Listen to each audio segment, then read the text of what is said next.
하나님은 저희들에게 조의 미니스트리스, 생명사역을 하라고 말씀하셨습니다.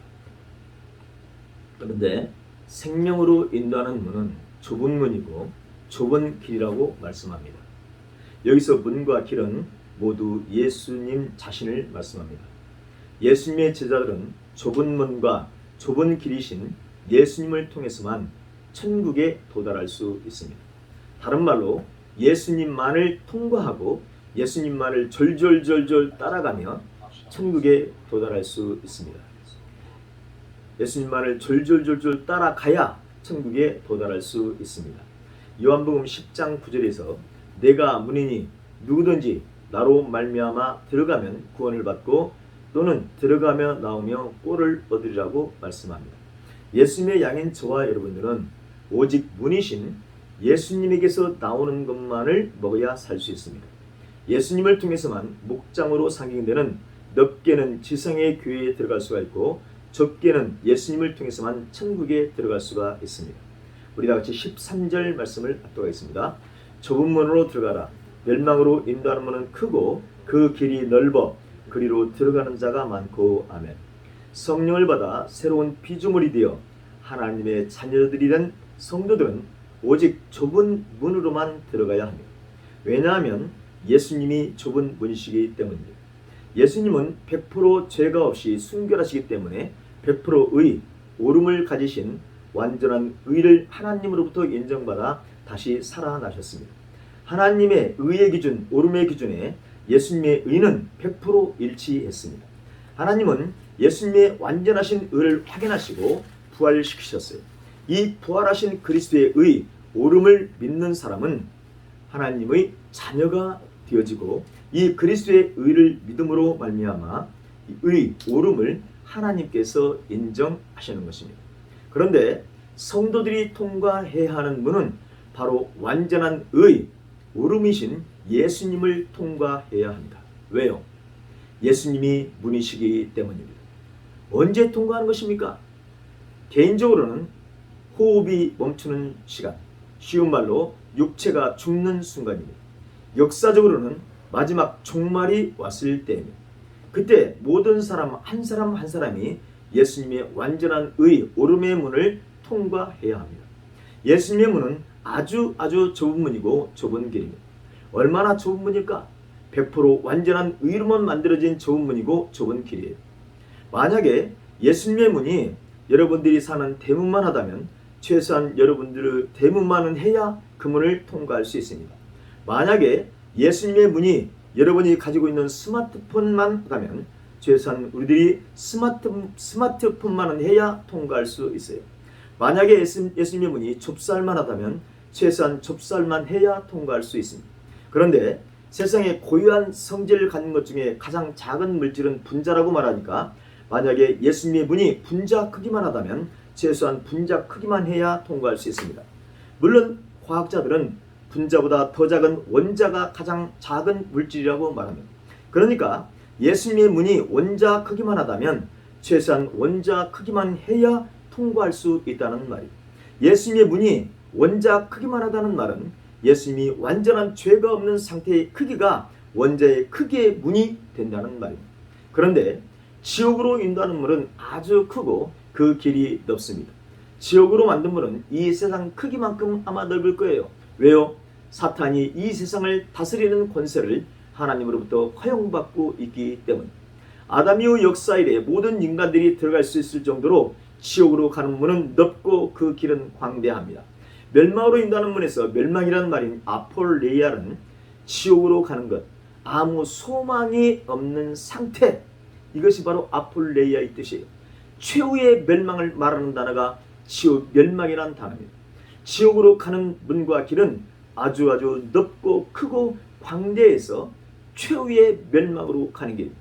하지만 천국으로 가는 문은 분자보다도 원자보다도 더 작습니다. 왜요? 원자도 또 전자, 양성자, 중성자, 쿼크, 광자들의 입자로 또 나눠지기 때문입니다. 레위기 19장 2절에서 여호와께서는 모세에게 너는 이스라엘의 온 회중에게 말하여 이르라. 너희는 거룩하라. 이는 여호와 너희 하나님이 거룩함이니라고 이스라엘 백성들에게 명령하셨습니다. 이 말씀을 예수님에게 배운 베드로 사도는 베드로전서 1장 16절에서 기록되었으되 내가 거룩하니 너희도 거룩할지어다 하셨느니라고 기록하고 있습니다. 우리 예수님께서는 마태복음 5장 48절에서 이렇게 해석하셨어요. 그러므로 하늘에 계신 너희 아버지의 온전하심과 같이 너희도 온전하라. 지난주 말씀에 하나님의 의가 조금이라도 온전치 않다면 우리는 하나님을 믿을 필요가 없다고 말씀드렸습니다. 왜요? 하나님도 온전하지 못하면서 우리에게 온전하라고 말한다면 들을 필요가 없기 때문입니다. 하지만 하나님의 의, 하나님의 오름은 완전하시고 예수님이 완전하신 의, 오름을 가지고 있었기 때문에 하나님은 예수님을 다시 부활시키실 수 있었고 이제 이 그리스도의 의를 믿는 사람은 이 그리스도의 의로 말미암아 구원을 받게 됩니다. 그래서 be holy, 거룩하라와 온전하라, be perfect는 말만 다를 뿐이지 그 의미는 똑같습니다. 의 0%, 즉 의라고 전혀 없는 사람부터, 의라고는 전혀 없는 사람부터 100% 완전하신 예수님의 의를 가지지 않은 사람까지, 즉 100% 완전하신 예수님의 의를 0.0000000000001%라도 부족한 사람들은 이 100%의 문과 길을 통과할 수 없습니다. 그러면 어떤 사람이 예수님 자신이 문이신 그 좁은 문을 통과할 수 있단 말입니까? 우리들의 예수님 자신이 그 문과 길을 통과해야 하는데 만약 이 세상에서 현재까지 발견한 물질의 최소 단위인 원자 크기만 하다면 최소한 이 원자만 해야 그 문을 통과할 수 있다는 말입니다. 얼마나 거룩해야 하고 얼마나 깨끗해야 하고 얼마나 온전해야 한단 말입니까? 예수님만큼 거룩해야 하고 예수님만큼 깨끗해야 하고 예수님만큼 온전해야 하는데 그런데 우리가 이것을 이뤄낼 수 있습니까? 할 수 없습니다. 그래서 예수님은 누가복음 13장 24절에서 좁은 문으로 들어가기를 힘쓰라. 내가 너희에게 이르노니 들어가기를 구하여도 못하는 자가 많으리라고 말씀하십니다. 좁은 문으로 들어가기를 힘쓰라. 왜냐하면 그 들어가기를 너희가 구하여도 들어가지 못하는 자가 더 많기 때문이라는 것. 들어가기를 힘쓰라 해서 이 힘쓰다라는 말은 용변무기에서 힘쓰듯이 그 힘쓴다는 말이 아닙니다. 전쟁터에서 목숨을 내놓고 적과 싸운다는 말이 힘쓴다는 말입니다. 좁은 문을 통과하기 위해서는 내 목숨을 내놓고 내 혼을 내놓고 싸워야 들어갈 수 있다는 거예요. 왜냐하면 이 좁은 문을 들어가기 위해서 간절히 구하는 사람들 중에도 들어가지 못하는 사람이 많기 때문입니다. 들어가기를 구하여도 해서 구하다는 말 seek는 찾는다는 의미. 이 세상에 진리를 찾는 사람이 얼마나 많습니까? 세상 사람은 그렇다고 치고 교회에서도 교회 안에서도 진리를 찾는 사람이 얼마나 많아요. 성경 공부, 기도회, 산기도, 관상기도, 철학기도, 무슨 집회 이런 것들 다 뭐하기 위해서 하는 겁니까? 주님을 만나기 위해서, 주님이신 진리를 찾기 위해서 하는 거잖아요. 천국문을 찾기 위해서 하는 거잖아요. 그런데 그렇게 구하고 찾고 두드려도 천국문에 들어가지 못하는 자가 많다는 거예요.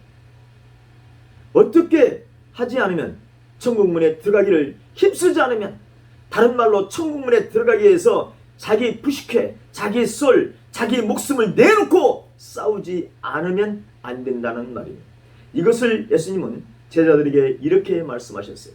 마태복음 16장 24절 27절에 이에 예수께서 제자들에게 이르시되 누구든지 나를 따라오려거든 자기를 부인한단 말이 포기한단 말이죠. 자기를 포기하고 자기 십자가를 지고 나를 따를 것입니다. 누구든지 제 목숨을 잃으면 찾으리라. 사람이 만일 온 천하를 얻고도 제 목숨을 잃으면 무엇이 유익하리요? 사람이 무엇을 주고 제 목숨과 바꾸겠느냐? 인자가 아버지의 영광으로 그 천사들과 함께 오리니 그때 각 사람이 행한 대로 갚으리라. 아멘. 자기를 자기를 포기하고 자기 십자가를 지고 자기 목숨, 자기의 혼까지 내놓지 않으면 좁은 문을 통과하지 못한다는 것입니다. 이것만으로 끝날까요? 더 있습니다. 마가복음 10장 29절로 30절에서는 이렇게 말씀합니다. 마가복음 10장 29절로 30절입니다. 예수께서 이르시되 내가 진실로 너희에게 이르노니 나와 복음을 위하여 집이나 형제나 자매나 어머니나 아버지나 자식이나 전토를 벌인 자는 현세에서 집과 형제와 자매와 어머니와 자식과 전토를 100배나 받되 박해를 겸하여 받고 내세의 영성을 받지 못할 자가 없느니라. 아멘. 좁은 문을 통과하기 위해서 집과 형제와 부모와 자식과 모든 전토, 모든 재산을 버려야만 박해를 받겠지만 영생을 받지 못할 자가 없다는 것입니다. 여기서 간증 하나 하겠어요. 하나님께서 들으셔야 할 분이 분명히 있기 때문에 저에게 감동을 주셔서 간증합니다. 저는 어머니를 버리지 못했습니다. 저희 어머니의 남편은 제가 4살, 내 동생이 2살 때 이 세상을 떠나셨습니다. 그래서 40세 때 과부가 되셔서 홀로 저희 형제들을 키웠습니다. 그런데 하나님께서 저를 고2 때 주혜종으로 부르셨을 때 신학교를 가리고 잘 준비하다가 하루는 어머니를 먼저 공경해야겠다고 생각하고 엉뚱한 길로 가버리고 말았습니다. 저는 어머니를 우상으로 섬기는 10계명 중 제2계명을 어긴 것입니다. 이렇게 말하면 어떤 사람은 말할 거예요. 아니 목사님, 10계명 중 제5계명은 내 부모를 공경하라고 했지 않습니까? 라고 반문할 수 있습니다. 물론 어머니를 공경하는 것은 계명을 지키는 것입니다. 5계명을 지키는 것입니다. 그런데 그 계명을 지키기 위해서 2번째 계명을 어기고 우상을 만들어버리면 하나님은 철저하게 어머니를 공경하는 것을 막아버려서 결국은 그 계명을 지키지 못하게 해버리십니다. 그래서 저는 그 약 20몇 년을 한 번도 어머니를 제대로 모시지 못했어요. 신학교에 들어가고 나서야 어머니를 겨우 모실 수 있었어요. 제가 하나님께 먼저 굴복해서 하나님을 섬기고 나니까 하나님께서는 어머니를 공경하게 해 주셨습니다. 예수님의 문과 길인 좁은 문, 좁은 길로 간다는 것은 자기를 포기해야 할 뿐만 아니라 자기가 가진 모든 것을 포기해야 갈 수 있습니다. 그런데 그렇게 포기하면 망합니까? 아닙니다. 하나님은 이 세상에서는 100배로 갚아주고 내세에서는 영생을 보장해 주신다고 말씀하십니다. 아니 그러면 어머니나 형제를 버리면 어머니나 형제를 100명을 준다는 말입니까? 속으로 이렇게 생각하는 사람이 있을 수 있습니다. 자세한 것은 나중에 기회가 있으면 말씀드리겠지만 여기서 100배는 성령의 열매를 100배로 주신다는 의미입니다. 부모나 형제나 자식이나 자기 재산을 주님을 위해서 포기하면 하나님은 이 세상에서는 30배, 60배, 100배의 열매 중에서 100배의 완벽한 하나님의 복, 성령의 열매를 맺게 하시겠다는 의미. 또한 이 사람은 반드시 내세의 영생이 보장된다는 의미입니다. 제가 지금 미국에 와서 이렇게 하는 것도 또다시 우상을 만들어서 불순종하면 안 되기 때문입니다. 그렇다면 우리 하나님은 반드시 100배의 열매, 성령의 열매와 내세에서는 영생이 주실 것을 저는 믿고 있습니다. 할렐루야. 그래서 저는 신이 나는 거예요. 먹는 것도 입에 맞지 않습니다. 말도 제대로 할 수 없어 답답합니다. 그러나 저는 기쁘고 즐겁기만 합니다. 왜요? 생명의 주인이신 여호와 예수님, 성령님과 동행하고 있기 때문이에요. 할렐루야.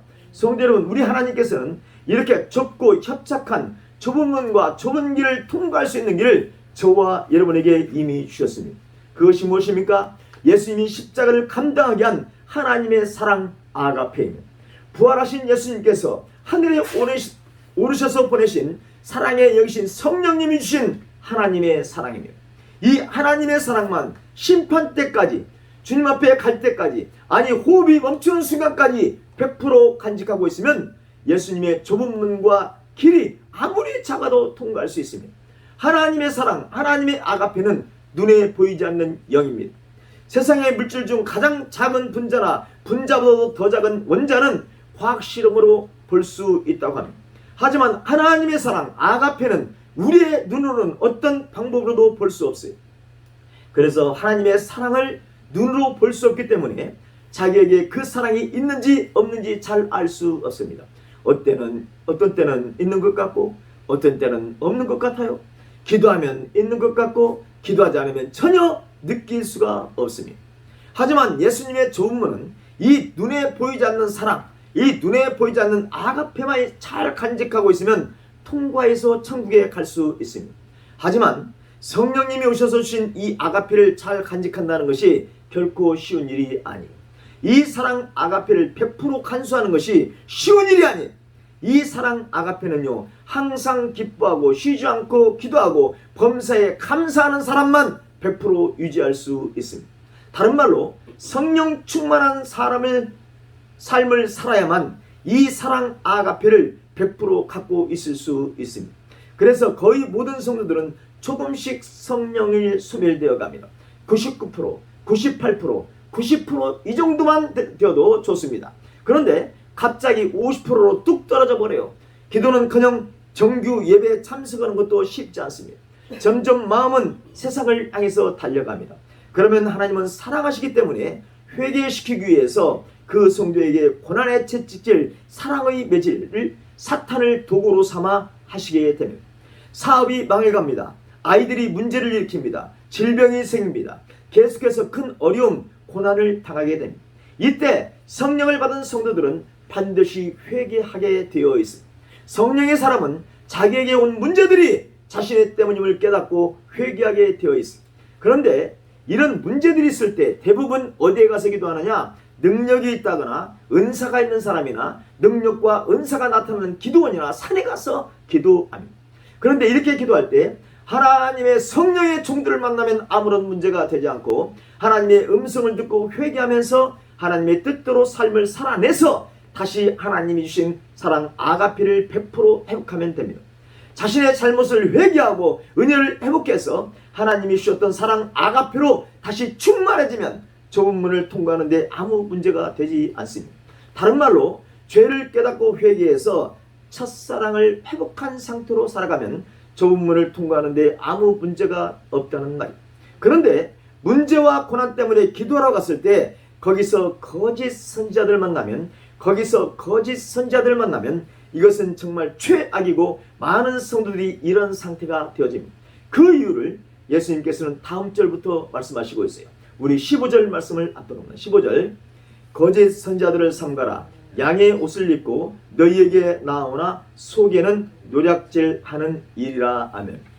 기도하러 간 곳에서 문제가 있어서 기도하러 간 곳에서 거짓 선지자를 만나면 겉으로는 양의 옷을 입고 있지만 속에는 노략질하는 이리가 자리 잡고 있다고 주님 말씀합니다.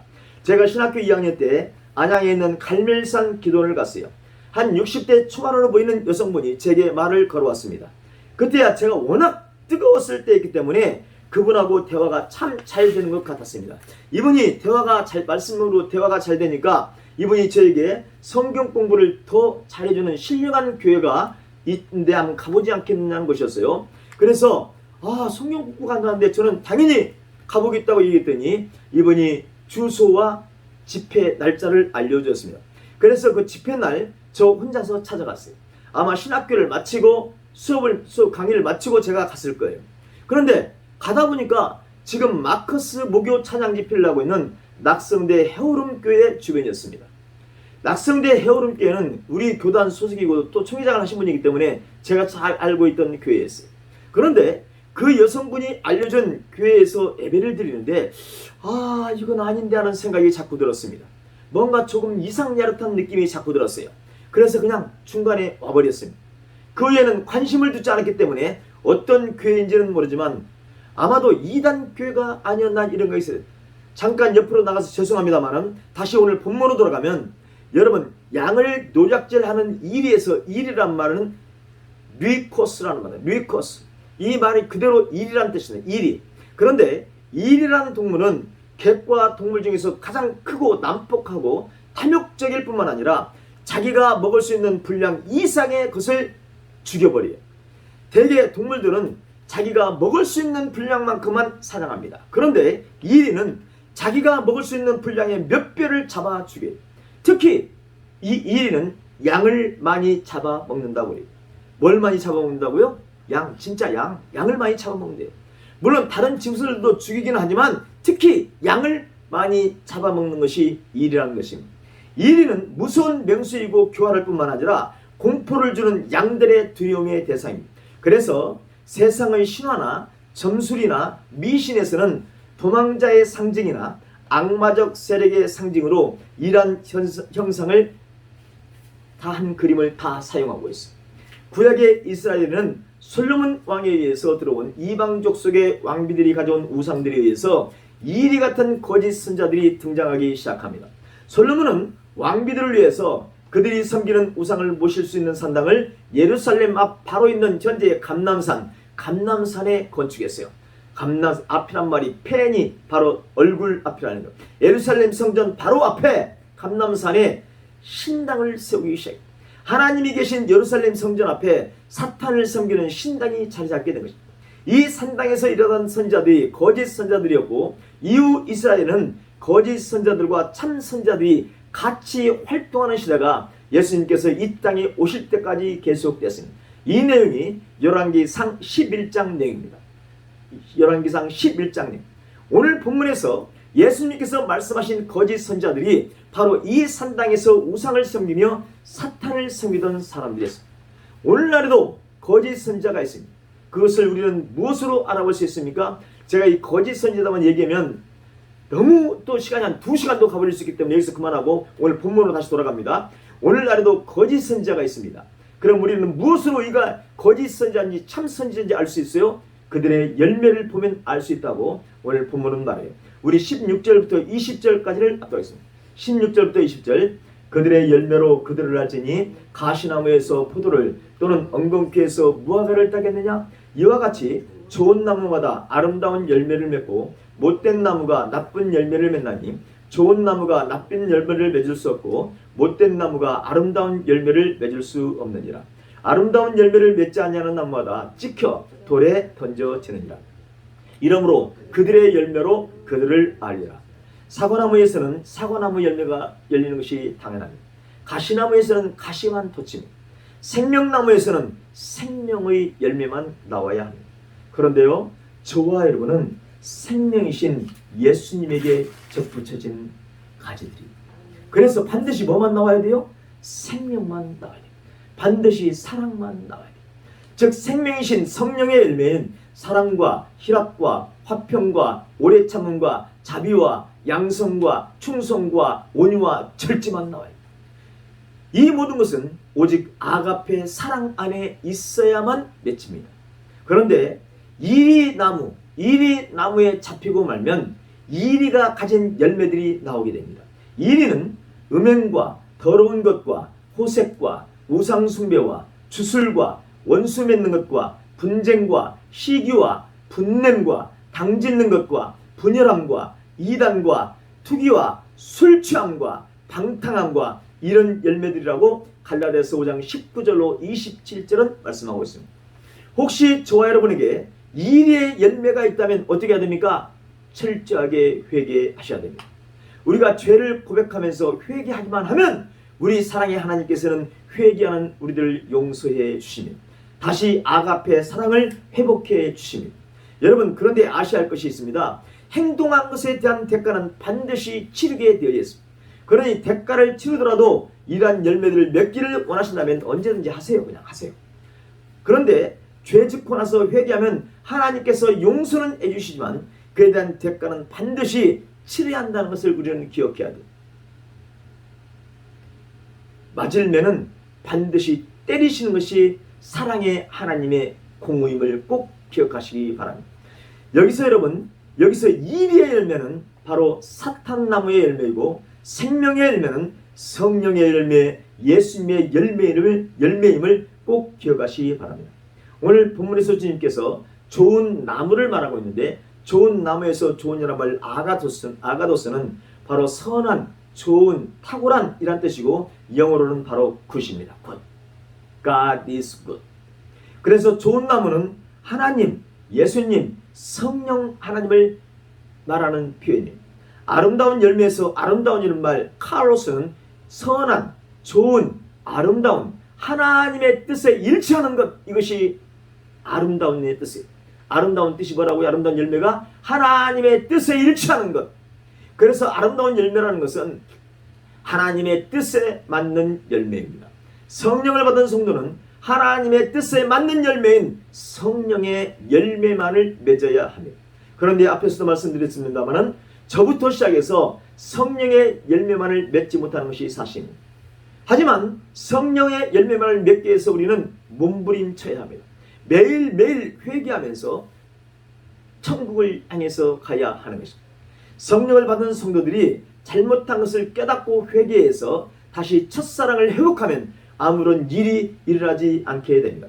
그냥 이렇게 천국에 입성하는 것이 좋습니다. 오늘 이발소를 갔었는데 이발소 주인에게 하나님께서 갑자기 기도를 해주라는 그런 말씀을 하셔서 감동을 주셔서 제가 그분에게 기도를 했더니 하나님께서 첫사랑을 회복하라는 메시지가 떨어졌습니다. 첫사랑을 회복하라는 메시지가 떨어지고 좀 기도하는데 이분의 두 눈에서 뜨거운 눈물이 쏟아지기 시작했습니다. 첫사랑을 회복하면 됩니다. 첫사랑. 아가페를 회복하면 처음 맞았던 은혜, 그 받았던 은혜를 회복해요. 그런데 문제와 고난이 있을 때 거짓 선자를 찾아가면 엄청나고 무서운 일이 벌어집니다. 우리 21절을 21절 나더러 주여 주여 하는 자마다 다 천국에 들어갈 것이 아니요 다만 하늘에 계신 내 아버지의 뜻대로 행하는 자라야 들어가리라. 구약시대에 솔로몬이 조금 앞에서 말씀드렸던 예루살렘 앞 감람산에 만든 산당에는 각종 우상들이 있었는데 그 산당에는 자기 나라 왕비들이 자기 그 고국에서 가져온 우상을 그곳에서 섬겼습니다. 시돈 산당에는 아스타롯을, 암몬 산당에는 밀곰을, 모압 산당에는 그모스를, 암몬 산당에는 몰록을, 이외에도 솔로몬의 후궁이 700명, 첩이 300명이었다고 하니까 서로 출신 나라가 서로 겹친다고 할지라도 하여튼 각자가 자기 신들을 위한 신당을 만들고 거기서 산당을 만들고 거기서 분향하며 제사를 지냈습니다. 이 산당들에서 일하는 거짓 선자들이 얼마나 많았겠습니까? 그런데 여기까지는 확연하게 예루살렘 성전에서 일하는 선지자들과 산당에서 일하는 거짓 선자들이 분명하게 구별되고 있습니다. 하지만 솔로몬의 죄로 말미암아 하나님은 이스라엘을 두 개의 나라로 쪼개버립니다. 에브라임 지파인 여로보암을 중심으로 10개 지파를 북이스라엘 나라로 만들고 남쪽 유다는 유다 지파와 베냐민 지파 일부 즉 두 개의 지파만 남겨두었습니다. 그런데 일은 여기서 벌어져요. 북쪽 이스라엘의 왕이 된 여로보암은 자기 백성들이 예루살렘 성전에 가서 여호와 하나님께 제사 드리는 것을 막기 위해서 다른 말로 자기 자리, 자기 왕권을 지키기 위해서 금송아지 두 개를 만들었습니다. 여로보암은 그 금송아지가 애굽에서 인도하여 올린 여호와 하나님이라고 공표했습니다. 그리고는 그 금송아지를 하나는 베델 제단에 하나는 단에 있는 제단에 설치하고 백성들이 가서 섬기게 합니다. 그것만이 아니죠. 산당을 지어놓고 레위 자손이 아닌 평범한 사람들을 제사장으로 삼아서 유다 절기와 비슷하게 뭐하게? 유다 절기와 비슷하게 금송아지 우상에게 똑같이 제사하는 행위를 하게 했습니다. 이때 여로보암이 만든 산당을 원어로 보니까 히브리어로는 하마콤, 영어로는 The High Places. 여러분 이방 종교에서 기도하는 곳, 제사 드리는 곳은 주로 어디에서 많이 하죠? 모두 다 산에서 해요. 모여서 해요. 산에서. 그런데 이 산당에는 제사를 지는 제사장이 있는데 히브리어로는 제사장 코헨입니다. 코하넴, 제사장이란 말이에요. 이 말을 영어로는 mediator, intercessor, 슈아린, 무당이란 말이죠. 한국말로 중보자, 중개자, 무당으로 번역할 수 있습니다. 다른 말로 말하면 여로보암 왕이 만든 산당에서 거짓 제사장들, 즉 무당들이 본격적으로 이스라엘 땅에 출현하기 시작했습니다. 이 거짓 선자들, 다른 말로 무당들은 금송아지 앞에서 여호와의 이름을 불렀습니다. 제사 형식은 예루살렘 성전에서 하는 것과 똑같이 거의 비슷하게 했습니다. 그들도 여호와의 이름으로 선지자 노릇했고 여호와의 이름으로 귀신을 쫓아냈고 여호와의 이름으로 많은 권능을 행했습니다. 그런데 이것은 뭘 섬기는 것입니까? 금송아지를 섬기는 것이었고 사탄을 숭배하는 것이었습니다. 이것은 하늘에 계신 하나님 아버지의 뜻을 행한 것이 아니었습니다. 하나님은 분명하게 첫째, 너는 나 외에는 다른 신들을 내게 두지 말라. 둘째, 너를 위하여 새긴 우상을 만들지 말고 또 위로 하늘에 있는 것이나 아래로 땅에 있는 것이나 땅 아래 물속에 있는 것에 어떤 형상도 만들지 말며 그것들에게 절하지 말며 그것들을 섬기지 말라. 셋째, 너는 내 하나님 여호와의 이름을 망령되게 부르지 말라고 명령하셨습니다. 여로보암 왕이 만든 거짓 선자들은 10계명 중 첫 번째, 두 번째, 세 번째 계명을 정면적으로 거부하는 사탄이 하는 일이었습니다. 그래서 주님은 22절과 23절에서 이렇게 말씀하시고 있어요. 우리 합독합니다. 그날에 많은 사람이 나더러 이르되 주여 주여 우리가 주의 이름으로 선지자 노릇하며 주의 이름으로 귀신을 쫓아내며 주의 이름으로 많은 권능을 행하지 아니하였나이까리니 그때에 내가 그들에게 밝히 말하되 내가 너희를 도무지 알지 못하니 불법을 행하는 자들아 내게서 떠나가라 하리라. 아멘. 성도 여러분, 예수님이 하신 이 말씀은 오늘날 모든 주의 종들에게 주는 무서운 경고입니다. 오늘날 모든 하나님의 자녀들에게 주는 무서운 경고예요. 예수님께서는 예수님의 이름을 사용해서 목사 노릇하고 예수님의 이름으로 귀신을 쫓아내고 예수님의 이름으로 많은 듀나미스 은사와 능력 행함 사역을 했을지라도 마지막 심판 때에 그들을 알지 못하니 떠나가게 할 것이라고 말씀하시고 있습니다. 왜 주님의 이름으로 예수의 이름으로 이런 사람들을 알지 못한다고 하실까?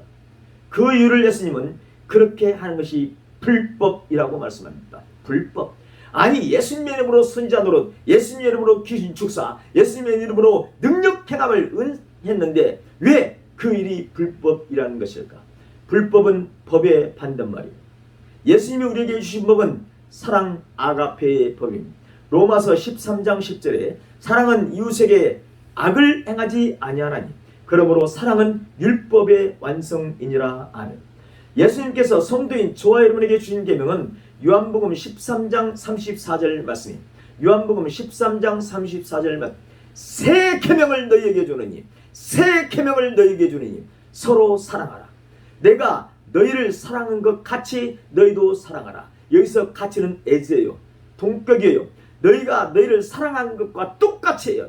사랑한 것처럼 너희도 서로 사랑하라. 아멘. 성도 여러분, 예수님께서 십자가에서 완성하신 사랑을 받아 저와 여러분은 구원을 받은 거예요. 사랑의 여신 성령님이 오셔서 구원을 받은 성도라면 내가 사랑하는 사람들에게 오직 성령이 임하시도록 하나님께 간구하시는 것이 하나님의 뜻이고 이렇게 기도하면서 우리들은 행동으로 삶의 모습으로 사랑하는 것이 하나님의 뜻입니다. 하나님이 명령하시면 갖다 주라면 갖다 주는 거예요. 이것이 하나님의 뜻이에요. 그런데 거짓 선자들, 불법을 행하는 자들은 성령을 임하게 해달라고 기도하기보다는 예수님의 이름을 사용해서 문제나 고난을 주는 것을 쫓아내라고 가르칩니다. 그러면 순전한 사람들은 거짓 선자들이 가르치는 대로 따라하게 돼요. 그것이 하나님의 뜻인지 알아요. 불법을 저지르고 있는 것입니다. 그러니 이런 불법을 저지르면 당연히 더 좋지 않은 일들이 생기게 됩니다. 여기서 이렇게 말하는 사람이 있을 수 있습니다. 아니 거짓 선자들은 주님의 이름으로 예수님의 이름으로 귀신을 쫓아내긴 했지만 나는 그를 사랑으로 섬겼으면 괜찮은 것 아니냐라고 이렇게 말할 사람이 있을 수 있습니다. 그러면 예수님께서 이런 행동을 왜 불법이라고 하는지에 대해서 간단하게 설명드립니다. 어떤 사람에게 어떤 문제가 있다는 것은 성도인 경우 그 성도의 죄의 결과이기 때문에 하나님의 테스트, 하나님의 시험일 수 있습니다. 그러므로 그 성도의 문제를 위해서 기도해 주는 것은 당연히 할 수 있습니다. 그런데 이 기도는 성령 안에서 기도해야 합니다. 기도해 주는 나의 뜻으로 기도하는 것이 아니라 하나님의 뜻대로 이루어달라고 기도해야 합니다. 그리고 문제로 고통받고 있는 본인은 회개하면서 끝까지 인내해야 합니다. 억지로 그 문제를 벗어나려고 해서도 안 됩니다. 그건 역시 말씀을 불순종하는 것입니다. 왜요? 인내하지 못하고 있기 때문에. 왜요? 인내하지 못하고 있기 때문에. 성령의 열매가 뭐예요? 인내. 그래서 성령 안에서 기도하지 않는 것은 불법이고 억지로 그 문제를 벗어나려고 하는 것은 불법입니다. 왜요? 그것은 인내하지 못하는 사람이 하는 것이기 때문입니다. 예수님이 받은 법은 사랑의 법입니다. 사랑 아가페로 하지 않는 것은 모두 불법입니다. 그래서 거짓 선자들이 여호와 이름으로 선지자 노릇하고 여호와 이름으로 귀신을 쫓아내고 여호와 이름으로 능력을 행한 사람들을 예수님은 불법을 행했다고 말씀하는 것입니다. 거짓 선자들이 여호와의 이름을 부르는 것을 하나님은 인정하지 않는 것 같아요. 그래서 불법이라고 말씀하는 것 같습니다.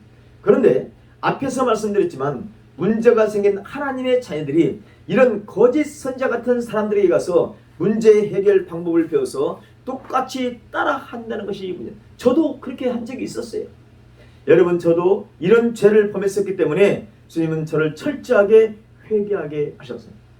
만약 여러분 중에 이런 불법을 행한 일을 했다면 이 말씀을 듣고 반드시 깨달으시는 은혜가 임하길 바라고 반드시 회개하고 그 자리를 떠나야 합니다. 왜요? 우리 하나님은 회개하면 용서해 주시기 때문입니다. 성령을 받은 사람은 반드시 회개하게 되어 있습니다.